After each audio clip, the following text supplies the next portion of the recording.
ವರ್ಷಧಾರೆಯ ಪೈರಿನಂಗಳದಿ. ಆಹಾ, ಎಂತಹ ಅದ್ಭುತವಾದ ಯೋಚನೆ!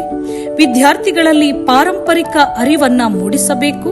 ಮಳೆಗಾಲದಲ್ಲಿ ರೈತಾಪಿ ವರ್ಗ ಗದ್ದೆಗಳಲ್ಲಿ ವ್ಯವಸಾಯ ಮಾಡುವ ಪರಿಯನ್ನ ಅರ್ಥೈಸಬೇಕೆನ್ನುವ ನಿಟ್ಟಿನಲ್ಲಿ ಸಂತ ಆಗ್ನೆಸ್ ಪದವಿ ಪೂರ್ವ ಕಾಲೇಜಿನ ಪ್ರಾಂಶುಪಾಲರು ಭಗಿನಿ ನೋರಿನ್ ಡಿಸೋಜ, ಉಪಪ್ರಾಂಶುಪಾಲರು ಭಗಿನಿ ಜಾನೆಟ್ ಸಿಕ್ವೇರ ಹಾಗೂ ಅಭಯ ಸಂಯೋಜಕಿ ಡಾಕ್ಟರ್ ಟ್ರೆಸ್ಸಿ ಅವರ ಚಿಂತನೆಯ ಸಾಕಾರ ರೂಪವೇ ಈ ಪಯಣ. ನೀರು ಮಾರ್ಗ ಪಡು ಪಂಚಾಯಿತಿಯ ಪೆರ್ಮಾಯಿಯ ಹಸಿರ ಸಿರಿಯತ್ತ ಹೊರಟ ಪಯಣ. ವಿದ್ಯಾರ್ಥಿಗಳಿಗಂತೂ ಪಾಠ ಪ್ರವಚನದ ಏಕತಾನತೆ ಕಳೆದು ಹೊಸ ಲೋಕಕ್ಕೆ ದೌಡಾಯಿಸುವ ಉತ್ಸಾಹ.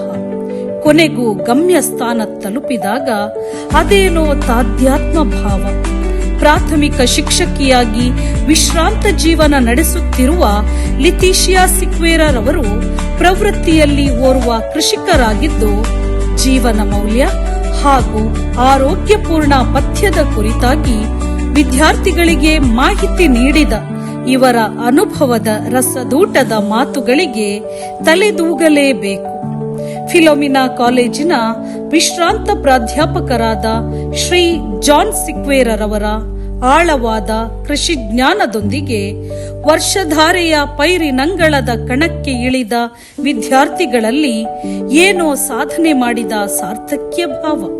ಕೈ ಮುಷ್ಟಿಯಲ್ಲಿ ಹಿಡಿಯಷ್ಟು ಪೈರನ್ನ ಹಿಡಿದುಕೊಂಡು ಕೆಸರಿನ ಗದ್ದೆಯಲ್ಲಿ ಒಂದೊಂದು ಪೈರನ್ನು ನೆಡುವಾಗಲೂ ಹಿಂದೆಂದೂ ಕಂಡಿರದ ಉತ್ಸಾಹ. ಹನಿಯುವ ತುಂತುರು ಮಳೆಯೇ ತಮಗೆ ಅಕ್ಷತೆಯಾಗಿ ಹಾರೈಸುತ್ತಿದೆ ಎಂಬ ಸಂತೋಷ.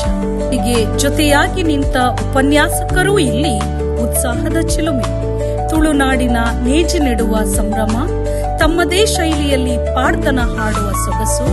ಹೀಗೆ ಬಂದ ಕಾರ್ಯ ಪೂರೈಸಿದಾಗ ಶ್ರಮದ ದುಡಿಮೆಯ ಫಲವಾಗಿ ಕಾಡಿದ ಹಸಿವೆ, ಅದನ್ನು ನೀಗಿಸಲು ದೊರೆತ ಕುಚ್ಚಲಕ್ಕಿಯ ಗಂಜಿ, ಕೋಳಿ ಸುಕ್ಕ, ಅರಶಿನ ಎಲೆಯ ಗೆಣಸಲೆ, ಪಾಯಸ. ಆಹಾ, ಜೀವನದಲ್ಲಿ ಇಂತಹ ಒಂದು ಅನುಭವ ಸಿಗಲೇಬೇಕೆನ್ನುವ ವಿದ್ಯಾರ್ಥಿಗಳ ಹಪಹಪಿಕೆ. ಕೊನೆಗೂ ಮನಸ್ಸಿಲ್ಲದ ಮನಸ್ಸಿನಿಂದ ಮತ್ತೆ ಯಾಂತ್ರಿಕ ಜಗತ್ತಿನತ್ತ ಪಯಣ. ನಿಜಕ್ಕೂ ವಿದ್ಯಾರ್ಥಿಗಳಿಗೆ ಇಂತಹ ನಿಸರ್ಗದ ಪಾಠದ ಅರಿವು ಮೂಡಿಸಿದ ಸಂತ ಆಗ್ನೆಸ್ ಪದವಿ ಪೂರ್ವ ಕಾಲೇಜಿನ ಚಿಂತನೆಗೆ ಜೈ ಎನ್ನೋಣವೇ.